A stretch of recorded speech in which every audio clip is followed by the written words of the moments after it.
জাসপ্রীত বুমরাকে ছাড়াই ICC champions ট্রফিতে শিরোপা জিতেছিল ভারত। তবে সব ফরম্যাটে তাকে ছাড়া ভারতীয় দলের লম্বা সময় চলা কঠিন হতে পারে, বিশেষ করে বিদেশি কন্ডিশনে অন্য বোলাররা যেখানে খাবি খায় সেখানে বুমরা ব্যতিক্রম। আইপিএলে মুম্বাই ইন্ডিয়ান্সের প্রথম ৩-৪ ম্যাচে এই তারকা পেসারকে পাওয়া নিয়ে শঙ্কার কথা বলা হচ্ছিল, কিন্তু এখন শোনা যাচ্ছে তার চোট আরও গুরুতর। ফলে বুমরার মাঠে ফেরা নিয়ে অনিশ্চয়তা আরও বেড়ে গেল। অস্ট্রেলিয়ার বিপক্ষে গত জানুয়ারিতে বোর্ডের গাভাস্কার সিরিজ খেলেছে ভারত। সিডনিতে অনুষ্ঠিত পঞ্চম ও শেষ টেস্টেই চোট নিয়ে উঠে যেতে হয় বুমরাকে। এরপর থেকেই তিনি মাঠের বাইরে আছে।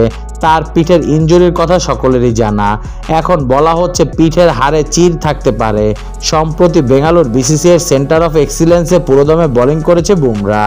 1 এপ্রিলের মধ্যে তার মুম্বাই ফ্র্যাঞ্চাইজিতে যোগ দেওয়ার কথা থাকলেও সেটি হয়নি। তার মাঠে ফেরার সম্ভাব্য সময় নিয়ে ভারতীয় ক্রিকেট বোর্ড বিসিসিআইয়ের এক মুখপাত্র সংবাদ মাধ্যম টাইমস অফ ইন্ডিয়াকে বলেছে, বুমরার চোট ধারণার চেয়েও বেশি গুরুতর।